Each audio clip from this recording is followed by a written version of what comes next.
At issue this Sunday morning, a historic indictment. Former President Trump goes before a judge as he pleads not guilty to 34 felony counts. What are we learning about the Manhattan District Attorney's case, and how much legal jeopardy is the former president really in? We'll get legal analysis from a criminal defense attorney. Plus, the race for mayor. We continue our series of conversations with the candidates. This morning, I go one-on-one with James DeLeon as the retired judge tells me why he thinks he has what it takes to lead the city. And as Jews this week observe the holiday of Passover, a new report shows anti-Semitic incidents in Pennsylvania and New Jersey hit a record high. We'll talk to the regional director of the Anti-Defamation League about the reasons why and what can be done about it. NBC 10 at Issue starts now. Good morning. I'm Lauren Make. Welcome to NBC 10 at Issue. This is a legal case unlike any other that could have implications for a former president and the country.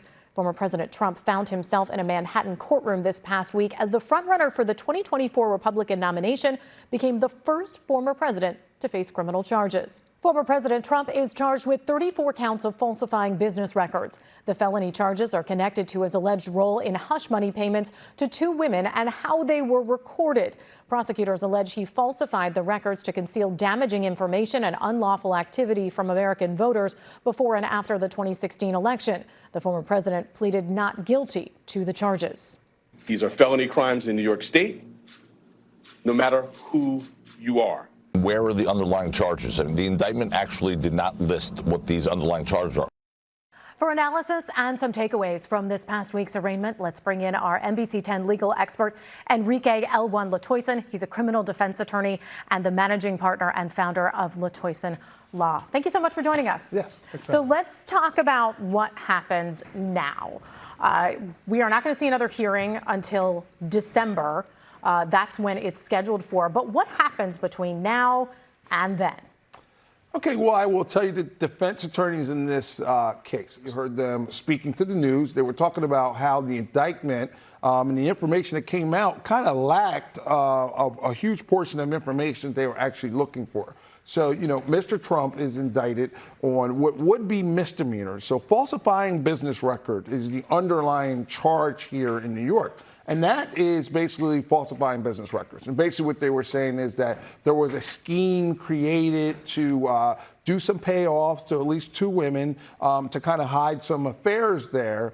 And the way that mechanism was done in paying off those women, instead of, you know, Donald Trump saying, hey, here's a check directly to the women, it kind of went through his lawyer, and the lawyer pretended it to be legal fees. Okay, so when you look at those underlying charges, in order for them to be elevated to a felony, what had to take place was there has to be in conjunction of those underlying charges with other charges or other things. Yeah, so they're talking about the underlying charges that they're talking about are things that weren't charged, that he hasn't been charged with, though, yes. Regarding election crimes and regarding taxes as well.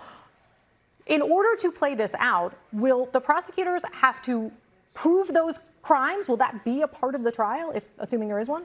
Absolutely, because if not, you just have a basic charge of misdemeanors outside the statute of limitations. The case will be dismissed. So you can best believe between now and December, you can believe that the attorneys for Mr. Trump will be filing motions. There'll be a heavy motion practice in this case. They'll be filing motions to try to get the case dismissed. They'll be filing motions to try to get additional discovery and things of that nature. As it stands now, the prosecution still has a couple weeks to turn over some discovery now, but you can believe that Mr. Trump's team will be asking for more information, more discovery, and more kind of concrete information to try to defend the case as a whole. This is all playing out during a presidential campaign. The former president is a candidate for president again, and which makes any type of, you know, gag order, there's a lot, there would be, you know, a lot of issues surrounding that.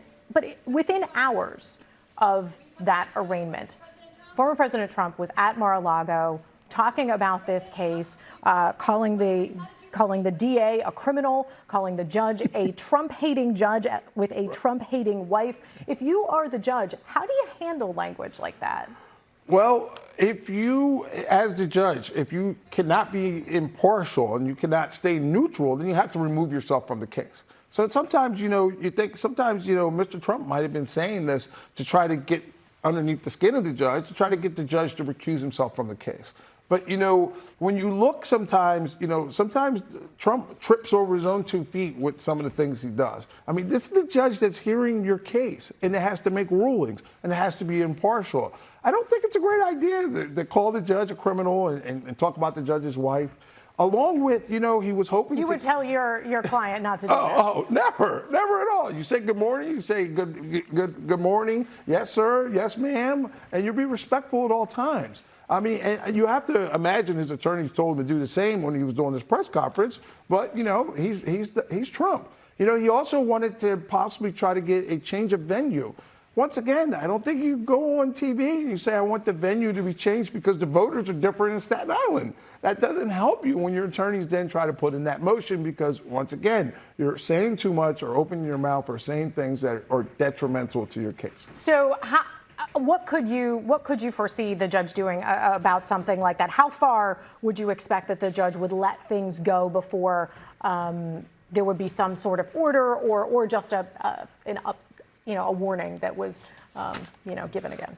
Well, I think at this point he's on the campaign trail. Okay. And if you were running against Donald Trump, you're not too happy right now. Okay. Because I think before yesterday, he was kind of fading around. He was kind of out there a little bit. And the other people that were running against him or attempted to run against him, they were getting probably a little more attention, you know, new faces. Now, he's getting all the attention. He's getting all the attention. I mean, the best thing that probably happened to him was getting charged yesterday. Now everyone's talking about Donald Trump. You know, he is 24-hour news cycle now. And I think that a judge listening to the things he's saying is probably going to just tune this out because he's going to be on the campaign trail. He's going to be talking about it every day. He's going to be raising money. And you do not, when you have someone running for president, want to come off as somebody trying to hamper the democratic process by stopping him or gag ordering him from speaking. It's better just to, you know, let the democratic process play out and allow him to talk. As long as he's not threatening anybody or he's crossing a line that it's a clear line to be, you know, to cross, I think him being Donald Trump should be allowed because it's an election process in America and he should be allowed to do that. Enrique, thank you so much for your legal expertise and your time today. Anytime.